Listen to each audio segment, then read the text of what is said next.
Let's clean these roach brats again. I'll be using the same mixture of the Pine Glow all-purpose and disinfectant cleaner mixed with the Dawn dish soap, and I'll also continue using a toothbrush to really scrub the doll down. The remaining dolls stayed in that trash bag outside for over a week now, and not even roaches can survive freezing temperatures and lack of oxygen. For this week's clean, I decided to go with Wildlife Safari Megan. She is just so cute, and I really wanted this doll for a long time, so I'm still very excited to have her, despite the situation. At first, upon inspecting her box, I didn't notice any roaches at all, which gave me a very short-lived sense of security as I thought maybe it was going to be possible to keep her in box. However, I did not want to risk it because she was bagged up with Wintertime Wonderland Cameron and he was completely infested. So obviously I had to open the box and really check it out, and I am so glad I did because I did discover 2 roaches. Of course they were dead. With that discovery, it was time to get cleaning. This one was sad for me because although I'm an out-of-box collector, I do like to keep all the boxes to my dolls if possible, and she just looked so cute in hers. Ew, notice him dangling? Luckily, she wasn't as infested as the last one because it made cleaning a breeze. This trading card was way more durable than the last one, so luckily I was able to salvage it after cleaning. Now it's time for the fun part, cutting her out of her box and giving her a much needed deep clean.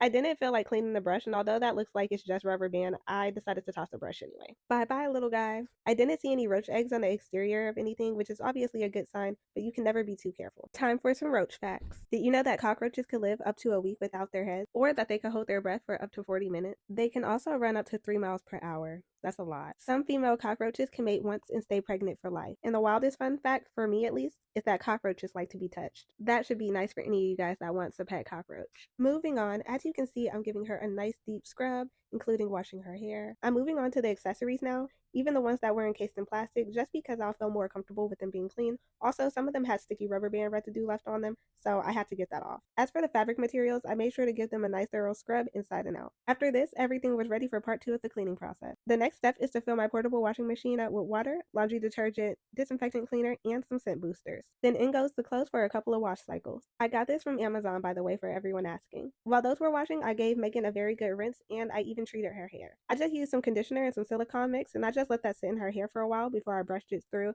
and rinsed it out. Soon, it was time for the rinse and dehydration cycles for the clothes, so I went ahead and did that, and then I took the plastic accessories and I left them out to air dry. Lastly, it was time to bag everything up to go in the freezer for a week to kill any roach eggs, although I didn't see any, and you would definitely be able to see them. Alright, come back next week where I tackle my last roach rats, and that's Wildlife Safari Cade, and thank you for watching. Bye!